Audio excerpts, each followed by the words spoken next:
A blip on the sonar, a black spot on the radar, a mysterious frequency on the airwaves. You have found the Phenomenauts podcast.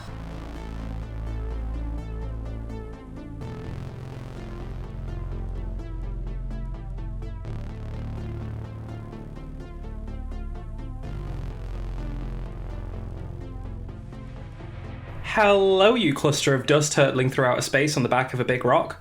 You've tuned into the Phenomenauts podcast, a weekly show where we look at the weird, wonderful, and mysterious happenstances of our and occasionally other universes. Taking you on this ride is myself, Dee Barnes, and the ever-awesome Amber Hall. Nice. We are a multi-platform podcast, so find us on YouTube on our new channel, the Phenomenauts podcast. We'll also still be up on the old one for a little bit, just while we change over and while it takes me a while to re-upload them all. iTunes, Spotify, Transistor, do remember to give us the old like, follow, share, subscribe, download, all that lovely stuff. We really appreciate it, and we do love hearing from you folks. Right, that's the formal bit out of the way. Amber, how's it going? Oh, I'm good. I was just eating some chicken. I'm just eating a chicken. Yum, yum, yum, yum, yum. So, that was a bit funny. Okay. Maybe you had to be there. Should just get stuck in then. Do the business. Okay, so first one this week, folks. We've got a bit of a space theme going on.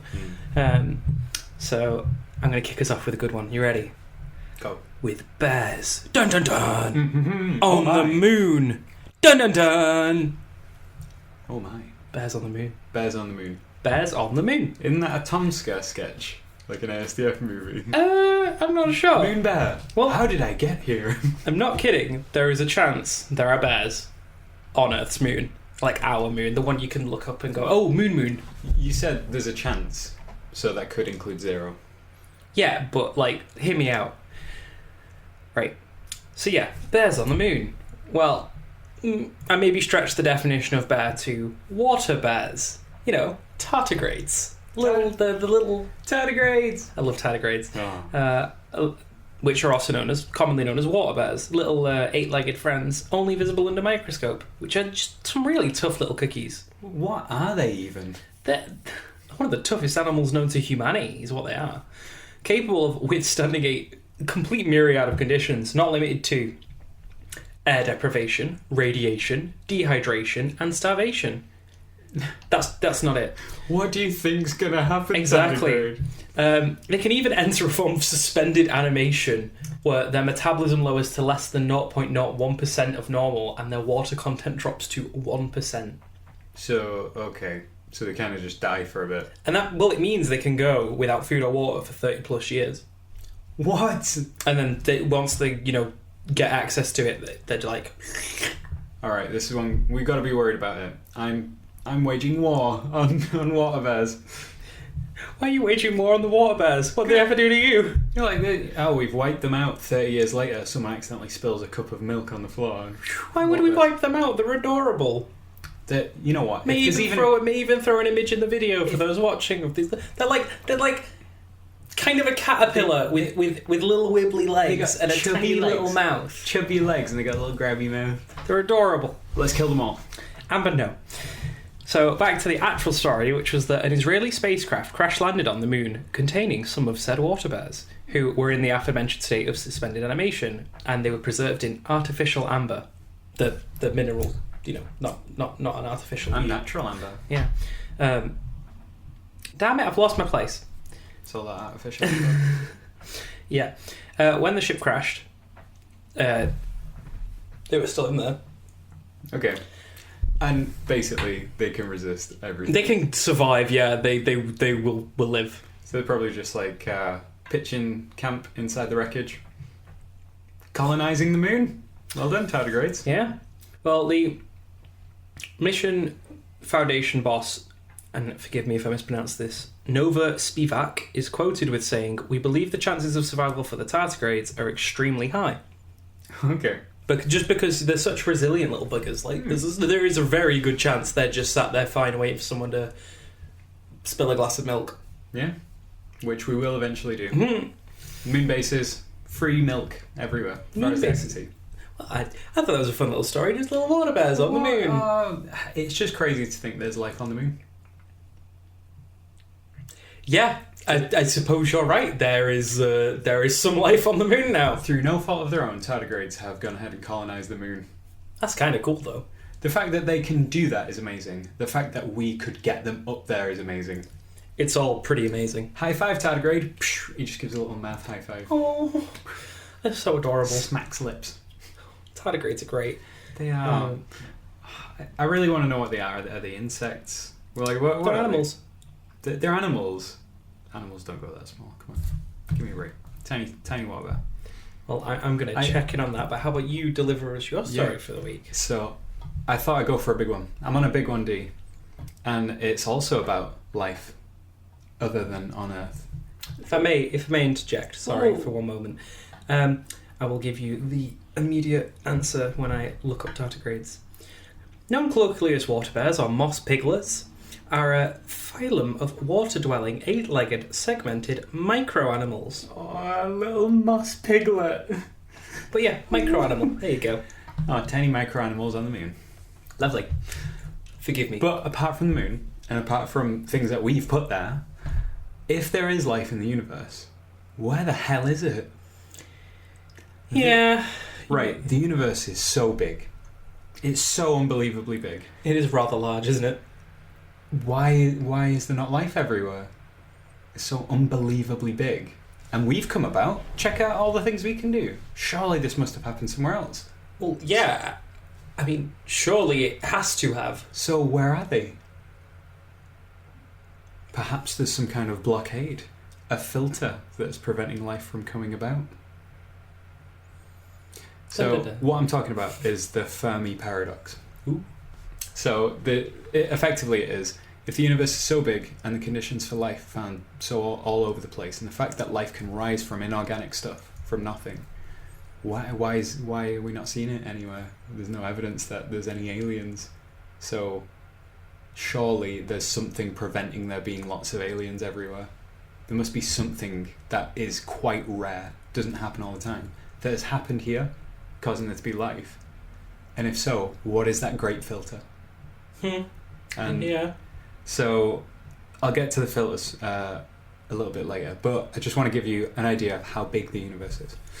So what I wrote here was just... You can give it in acres. No, a couple of acres. Just referencing the previous episode. Don't mind me. Go watch it, self-plug. So I just wrote number of stars and planets with sources. Well done, Amber. And then I go on to clarify. So estimates go up to about 2 trillion galaxies in the observable universe. That's the upper estimates that we've got. That is incomprehensibly big. There is no way to picture that scale. 2 trillion galaxies. And we estimate that the Milky Way has about 100 to 400 billion stars. Oof. So 2 trillion times 100 billion. Let me get my abacus out. Carry the one. It's 200 sextillion stars. So that's 2 with 23 zeros after it. I was just reading that out. Forgive me, I was reading over your shoulder. But, like, that is... I really can't tell you how large that is. I wonder if you tried to write all that out, how long do you think it'd take? Well, if you just did, like, what is it? The 5 lines to, like, count things. You just do 1, 2, 3, 4, and then you put a line through it. Tallies. Tally, that's it. If you did a tally, I mean, it's 23 zeros. 23 zeros. If you had to scratch those out, God. it would take you till the sun would burn out before you got it done. That's how many stars there are in the universe. And planets, we have estimates of, on average, 1.6 planets per star, thanks to Kepler's data. Oh. And this has observation bias as well, because it's easier to see one-planet systems when using transiting as a method of detection. So Kepler looks at stars, and if they dim, or it can see them wobbling from side to side, it looks at them, and it gathers the data, and it goes, the wobble syncs up with this dimming, which means there's a planet coming in between us and the star. But that's so clever. But that means that the only stars where you can detect that there's a planet is where they transit us, so they're in line of sight of us. Yes, you All have to the be able other- to see the planet. All the other axes where it doesn't come across us, there could be planets there. Plus, it also skews for like giant planets like Jupiter and stuff like that, because it actually pulls the sun off its center of mass. Yeah. Center of mass is slightly above the surface of the sun, I think it is. Mm. So for smaller planets like ours, you might see and go, oh, there's a wobble and there's this dimming. There's one star in that system, when really there's like 5, but they're like smaller rocky worlds, ones that could have life on. So that estimate given by Kepler is 1.6 planets per star, but the true answer is probably even higher than that. So 206 sextillion times 1.6 at least is 320 sextillion planets. See, you know how I was like, that's incomprehensibly big earlier? It's a bit bigger than that. How do you get bigger than incomprehensibly big? Times it by 1.6. Oof. That's how many planets there are in the universe. So where's the aliens? Yeah, where are they? What are they doing? 326 sextillion planets. Why are we only seeing one planet with habitable, that has life on it, and one moon, apparently? Moon. So we're finding conditions everywhere that are suitable for life as well. So in fact, astronomers extrapolated from the Kepler space mission data that there could be 11 billion Earth-sized planets orbiting in the habitable zone of suns like the stars like the sun. Huh.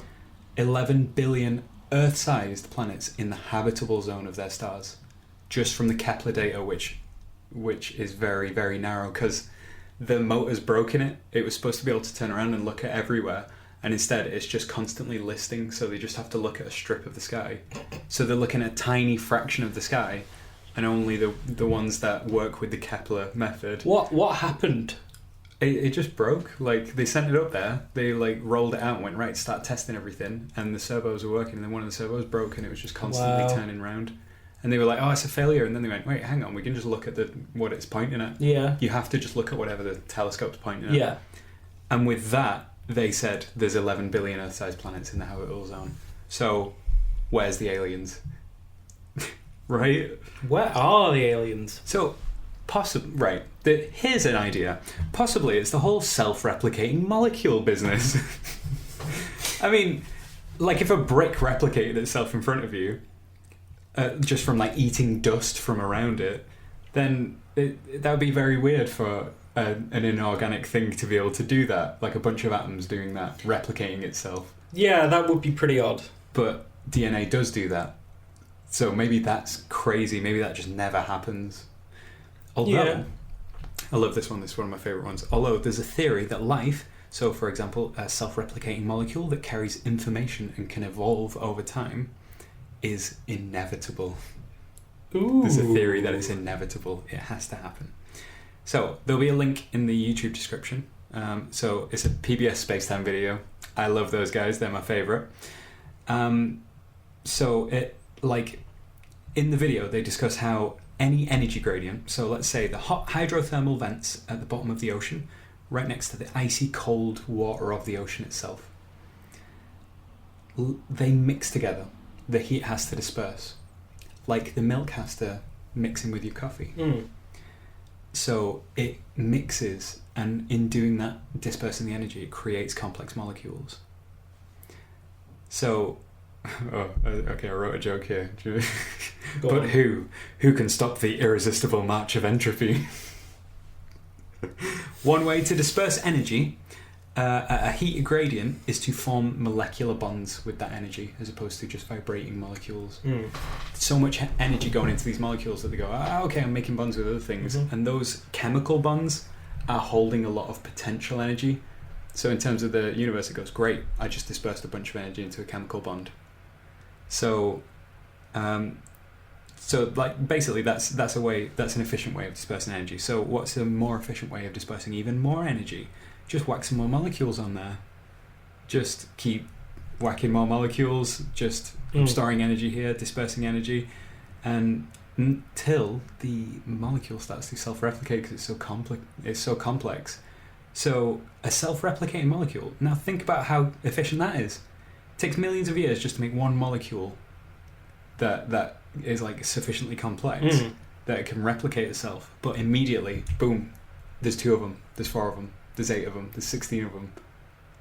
It's an incredibly efficient way to get rid of that energy, is to have it store instructions to do the thing that took ages to happen, to just do it as part of its like function. So yeah, you add natural selection and the rest is literally history.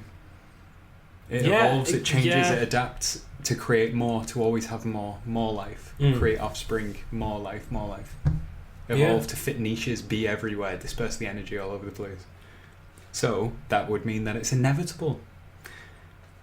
But where is it then? Where are the aliens? You were saying it, I'm like, so it's going to happen on Tuesday? To be honest, the aliens may turn up at some point, so then this whole podcast I hope they do. Okay, maybe going multicellular is the great filter. That's weird, right? A multicellular organism. I could see how the filter would be so early in, I was going to say the game.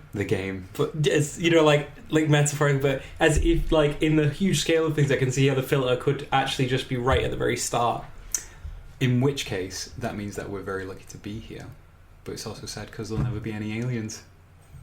Because the actual say it's like the DNA bit, it just means there won't be life anywhere. Oh, I hope that's not the case though. Or, depending on where it is, if it's further along like multicellular, we'll find bacteria all over the universe, viruses and all sorts. If it's further in, like something further down the line, like technologically, it means that you'll find primitive civilizations everywhere, but you just can't see them because they don't have the technology to do that. I don't know. But I want to talk to you about endosymbiotic theory. Okay. Or symbiogenesis. Okay. It's a cool word, right? Yeah. So the idea has been knocking around since the beginning of the 20th century, but it was only substantiated in 1967 by Lynn Margulis with microbiological evidence. So this has happened many times across different organisms. One cell eats another cell, or rather, one cell lives inside of another cell. So its environment is now the inside of that cell.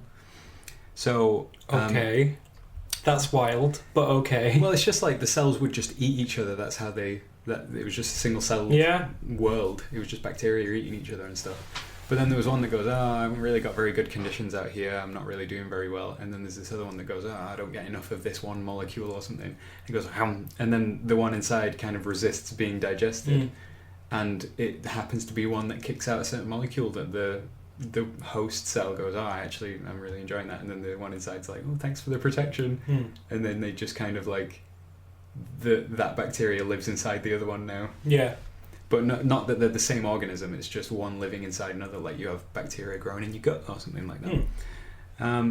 Anyway, so for example, the mitochondria in the cell, the powerhouse of the cell, they...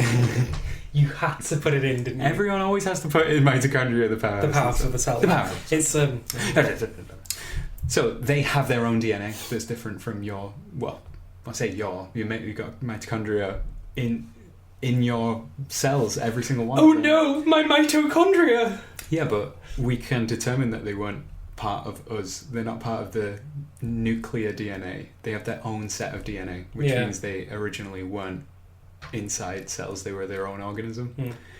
And like chloroplasts have their own DNA, so that's the thing that lets plants photosynthesize. So consider how weird eukaryotic organisms are. Like same DNA, different tissues, different functions of those tissues. Like, are you aware of the white blood cells in your body fighting off infections right now?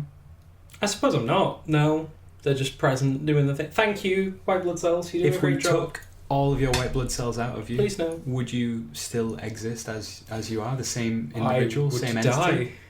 Yeah, but if we whip them out in a second and you don't have time to get ill, you would continue to exist and be as you are. But we took an organism like out of you. Yeah, but I wouldn't last very long. And you can remove organs from people, you can implant organs, you can trade blood between people and stuff like that. Yeah, you can do that, I suppose. Multicellular organisms are crazy. They got different tissues, but it's one organism. The whole thing we were talking about, the slime and the quaking aspen, it's weird that there are...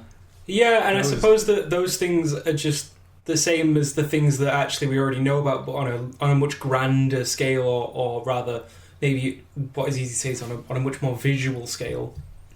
Yeah, and the fact that like all life on this planet seems to have the same kind of traits where they're either single-celled and they just knock around and do whatever, or they're multi-celled where they just learn to live together. It was just better for both of them.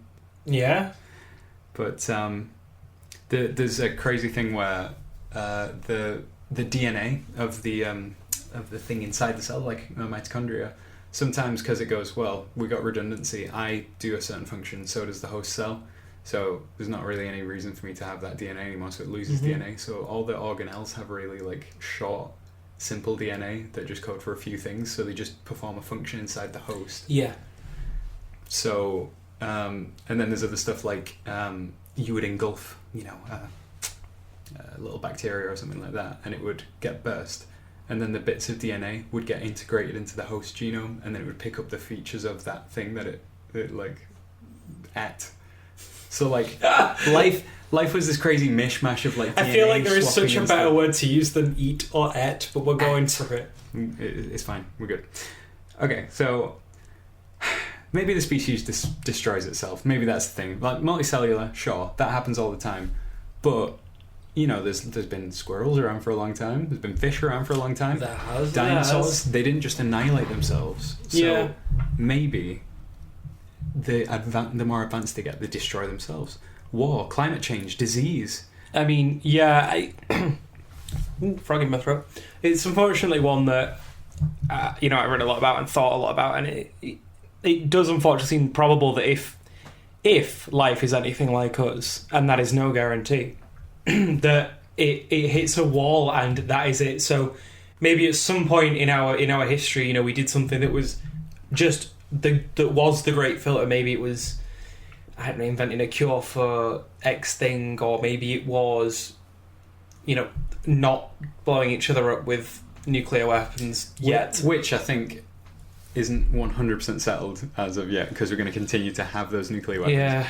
I get what you mean though, like say in the Cold War, maybe most organisms, they get these weapons, like they get the technology, and just everything's moving so quickly they accidentally blow themselves up, and we just happen to not.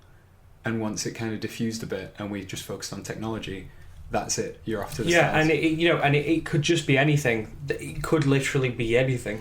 Yeah, we wouldn't know, and you wouldn't even be able to find evidence of it easily out in the universe, because I would have to assume that from what we're seeing, the fact that we're not seeing any aliens, it must be a filter before the technological age.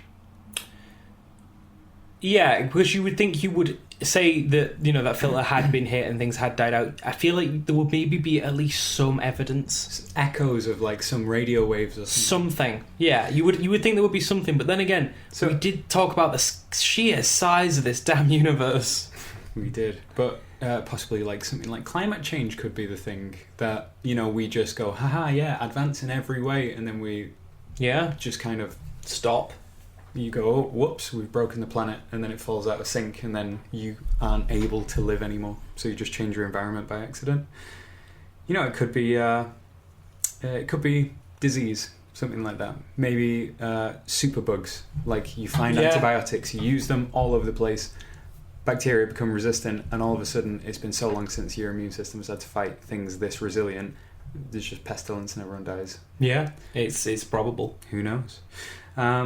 So there's an idea, and I love this idea, absolutely love it, that species advance to a point where they just look out and they go, why so much effort? We don't, say, faster than light travel, not possible.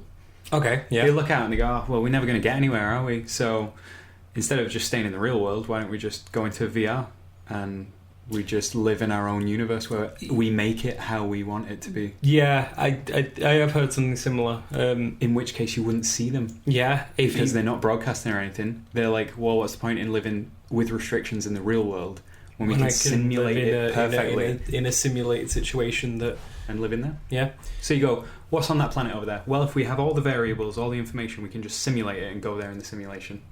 I'll just... go for an intergalactic cruise in my office. Sorry, I like that line. We'll go for an intergalactic cruise in my office. In my office. Coming back to my office. But any species sending out radio signals that reach us should be visible. So you send out a radio wave, it kind of goes in every direction, doesn't it? So if you'd sent them out, we should be able to see them. Echoes from all around. So you think that any species that's risen to that kind of technological progress should be visible. But never forget the war. Which war? The only war that matters, the battle between sun and human. And I mean sun as in like the sun. Yeah. Not like your child. You kind of have to outpace the sun expanding. Yeah. The speed of light is what I'm talking about. Oh. I mean, yeah, that one as well. If we want to be sticking around in a couple of billion years, we're going to have to leave because the sun will explode. Yeah. But I was talking about the speed of light. The speed of light really wonks with our whole science shtick. Yeah. This is always the bit where I get a bit lost, so I'm just gonna settle down and pay attention. I'm going in. So, you look out, you look back. There's a thin window through time. You look outwards into the universe, and the further you look, the further back in time you're looking as well. So you look... Impossible to picture. Right, so a cone. Yeah, good. A 4D cone, where outwards is backwards. Right? Okay? The further away you look. So like, when there's an echo, someone claps right next to you. It was that description. A 4D cone. A 4D cone. Right, so someone claps right next to your head. Fine. Someone claps like, a couple of feet away. There's a slight delay, and the further they get, you realise that, you're... In terms of hearing, the further away it is, the longer it takes things to hit you. You see someone clap. A few seconds later, you hear them clap, which means if you were just going off audio, say you were blind, you would not be able to know exactly when things were happening because you're hearing behind. And it's the same with light. The further you look out, you're getting a delayed response from what you're looking at. That does make sense. So, that's only a thin window through time. It's a 4D cone outwards. And it's just that slice of like what time that thing was at. What was happening at that time. When that light was being released. When that light was happening, yeah. Which includes radio waves and stuff. So that means you're looking at a thin slice through time. So the further out you look, the further back you look. 4D count. So you're only seeing transmissions from the past X years, depending on how far you're looking. You're looking like a light year. You're looking at something that happened a year ago. You look at 100 light years, 100 years ago. The universe is like 96 billion light years across. Or something stupid like that. Like, possibly there is life, but you're just not looking through the right window. Perhaps they're there now, but they weren't then. Yeah. If an alien 64 million light years away looked at our planet, they wouldn't see anything because it was dinosaurs. But we are here. Yeah, know that we are here at that point, but they can't see that because possibly of the aliens delay. have looked and they think there's nothing here. This is my personal favourite of them all because it means that actually stuff is going on out there. We're just unable to see it. Yeah. Their civilization us, has to. If their civilization is coinciding with ours now, we won't be able to see them. If it was back then, you got to hope they're still here by now. Mm-hmm. But then again, trying to get to them is going to take so long that could you ever reach them? I suppose. Yeah. If you heard an alien, what can you even do about it? So you would like. Maybe at a distance of millions of light years ago, they're all dead now, but we can see their ghosts. So you go, there was a civilization, but it's gone. You could watch a civilization destroy itself and then go... that's kind of horrifying. That's it. That was ancient history. That planet's been barren for years. Or maybe there's so many civilizations right now, but they're all far enough away that we'll never see them. Maybe it takes this long for life to develop in the universe, but the problem is with the speed of light and how big everything is, I'm just never going to see it. But we're all here right now. All the aliens are here. So they won't get the memo until we are well and truly dead, thanks to irreparable climate change. And their transmission, is anyone out there, may get here the day after we turn off the final radio telescope. That's a sad thought. We just go, no one's coming. And then the radio wave washes across the planet. Yeah, so basically we just need to not mess this place up completely. Maybe their final transmission before they destroyed themselves with weapons of mass destruction washed over us just minutes before we switched on our first radio telescope. Oof. Ooh. You get what I mean, though? Like, we have a thin slice, and to be honest, there's a lot of places to look as well. The sky, like, Hubble Deep Field is a tiny little, like, a quarter of your thumb at arm's length. And there's just so much universe. Just run that one again through slower. The Hubble Deep Field, here it is on the screen, is about the size of, like, your thumbnail at arm's length on the sky. And that's what's in there. Wow. There's a lot of places to look. It's like you're looking at the tiniest little bit of... So maybe there is signals coming at us, direct beam, but we're not looking directly at them. Because there's just so much sky to look at. But hopefully we are going to know better places to look soon, and possibly we're going to be finding life in the next couple of years. Because we're going to be switching on the James Webb Space Telescope. I'm always super psyched for this one. James Webb Space Telescope will provide greatly improved resolution and sensitivity over the Hubble, and will enable a broad range of investigations across the fields of astronomy and cosmology, including observing some of the most distant events and objects in the universe, such as the formation of the first galaxies. Other goals include understanding the formation of stars and planets, and direct imaging of exoplanets. Wow, that's really sensitive. That's so cool. So it uses like infrared. If an Earth-like planet transits across the sun, and you'd be able to point this telescope wherever you want it doesn't just drag across the sky, it would be able to take spectrographic like information from the atmosphere of the planet, and there's certain hallmarks in those readings where you can tell that there's been an organic change to a balance. There's certain chemicals where there's only ever going to be a certain ratio if it's natural. Okay. If it's life, there are certain peaks and troughs, which means that makes a lot of sense. This telescope is set to launch on the 30th of March 2021. Save the date. So when it finally gets set up and it's up and working, it might be a few years before that happens. It can look at transiting planets, which Kepler's already found. And if it can find certain signatures in the chemical composition of the atmosphere, we could determine there was life on other planets. That would be so cool. That could be in the next 10 years. That's so cool. It's fantastic. I love it. James Webb Taste Telescope. It's like the smelloscope. The taste As telescope. if you just compared it to the smelloscope from Futurama. Like, there's life there. Yeah. Ooh. Someone guffed. Well... I got one little last one that is, a little bit about, good old human ingenuity. I'm psyched about this one because, obviously, talk about space. Where's the aliens? Let's find them with this telescope. Let's go. How do we get there? How do we go? So, I'm going to talk about light sails, or being really specific, the light sail 2. It's pretty sci-fi-like. I remember reading about this sort of stuff in fiction, and I don't know, I think it's really cool that we now actually have it. So, basically, it's a sail. Kind of like on a ship, the nautical... Oh, like a car boot sail. Don't do this. Light sail. Selling some light. You want some of this light? Got laser beam? I'm just going to gloss over that. Please do. So, they catch the wind and they move the boat. That makes sense. And it's a similar kind of premise. It can be a range of sizes, depending on the mass of the spacecraft being carried. But the wider the sail, the more photons it can catch.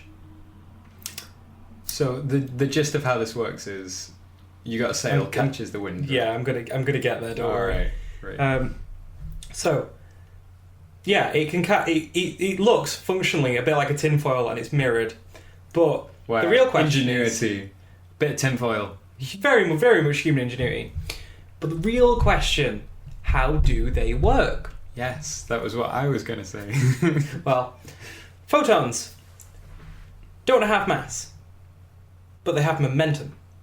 Yeah, they go pretty fast, I've heard. Yeah, meaning they can push the sail. But they're tiny. How the heck does that work? Well, the light hits the sail, and on the initial impact, momentum is transferred to the sail. Okay. And then when they bounce off the sail, it gives another very, very small push. Now, cumulative, that isn't very much. It's a tiny push. But when you get enough of them doing this... Right. And... when you're in a vacuum where you actually really don't need much propulsion. Yeah, there's no resistance to moving. See what I mean here? So it's kind of like you just scoop up enough of those photons and you just kind of get dragged in the right direction. So these will be really big sails, right? Oh yeah. It depends on tens of meters across. It depends on the mass of the craft. But yeah, they're pretty damn huge. So this is basically just put up a big mirror, and the light hitting the mirror actually pushes the mirror backwards. So you just open a mirror and just let it... Yeah, So instead of catching wind, you catch cosmic wind. You ride the cosmic rays. Surfing the cosmic web. We're such big nerds. This is cool stuff. You call me a nerd if you like. This is awesome. But no, I do love it. But yeah, in this particular instance on the story I was reading, the LightSail 2 has just successfully completed its recent mission to change their spacecraft's orbit using only the light pressure of our sun. Oh, that's cool. So it was, can we change our orbit just using the sun? That's so cool. And they managed it when the Japanese spacecraft Icaros used the solar sail to get to Venus. Oh, hang on, I've guffed up my notes there. Rewind, just a little, tiny bit. Yeah, it's just successfully completed its recent mission to change the spacecraft's orbit using only the light pressure of our sun. This is actually the second successful mission for the LightSail 2. The first being when the Japanese spacecraft Icarus used the solar sail to get to Venus. So this isn't just this will be an idea. It's like we're actually making them and testing them. Yeah, and they're kind of working. That's very cool. What do you think of that one, Ambled? Right. I was thinking that in terms of the light pressure from the sun, the battle between man and sun, what you could do is have really high-powered lasers and just fire them into the solar sail. And would it not push them really hard? Maybe. Get them really get them going. Write a paper. That could work. I don't know. I ain't no scientist. But high-powered laser beams, solar sails, cosmic wind. Could you not hypothetically set up a big enough laser maybe in orbit and just guide things from Earth? Moon-based laser. Oh, moon-based laser. We've really got off the rails now. So, wait, there's one thing as well. As far as I understand it, with the solar sails, if they had nano satellites, which we can build now, just tiny little satellites, the reason why we don't ever launch them is because it costs so much money to get stuff into space. But if you launched a bunch of nano satellites, along with some, supplies for the International Space Station or something like that, you could basically get those going to, it's something silly, like a fifth the speed of light or something like that, like going away from the sun, because they just keep building momentum and they keep doing it. And the fact that it's like such a small amount, tiny thing, and it's just constantly being hit with these light speed particles, we can get it to something stupid. It's like a tenth or a fifth of the speed of light. It's cool, and it's kind of like, it's just another one of those things that, you think about sci-fi, you think about exploring space, you think about faster than light, you think about, warp drives and shields, and no one's ever really thought about no, it's been mentioned a few times, but it's something that as a notion, I think kind of as a kid felt like something that we would never do, and then we're actually doing it, and I'm like, what? The one thing that I loved, a proposed thing to do with it, is to send satellites to Alpha Centauri, the next star. We could literally be interstellar. I think it was something like 40 years. In 40 years, if we launched them now, with the technology that we have, we could have satellites going through the next star system, and they could send information back to us about the planets there, the star, the conditions and everything within our lifetimes. Riding through space on tinfoil. Just tinfoil. Get my tinfoil hat on. Obviously, space. Obviously, there is things that could go wrong with that, but it's this cool idea. Oh yeah, debris. Yeah, but it's still a really cool concept, and it's working. It's actually working, and that is kind of the bit that really, I think for me when I was reading it, I was like, it's the fact that this is actually working and is a plausible thing. They're testing it. It works. You can get incredibly high speeds. We could be interstellar aliens within 40 years. Yeah, the future is now. Future is now. This is fantastic. I love it. What a time to be alive. So from Bears on the Moon to the mystery of the Fermi paradox to sailing through space on tinfoil. I'm just going to keep saying it because I think it's a really good line. That's it from us this week, folks. Don't forget about our initiative. Introduce the podcast to anyone you might think enjoy it. Let us know the names. Give us your name too if you like in the YouTube comments. Or you can email us at phenomonautspodcast@gmail.com. And, we'll give you a shout out live on air. We'll catch you all next week. Peace out, folks. Pew pew finger guns. Pew pew pew. It's been real. I love it. Finger guns, pew pew pew. I love it, dude. The Fermi paradox. Where's the aliens? It's weird. No matter how many times I say it, I'm just like, but where's the aliens? But dude, where are the aliens? I don't know which one's more crushing. Like, if you found that you could see them everywhere, but they've already gone. They're all millions of years ago, or they're all here right now, but you'll never interact with them. Yeah, it's like either oh. I like that one. Which one's scarier, having the filter behind us and we're alone in the universe, or in front of us and we're alone? No. If it's ahead of us, we have got to get our stuff together. Yeah, because if we've got like another extinction like level event coming, we'd be fucked. Good to ponder. Yeah.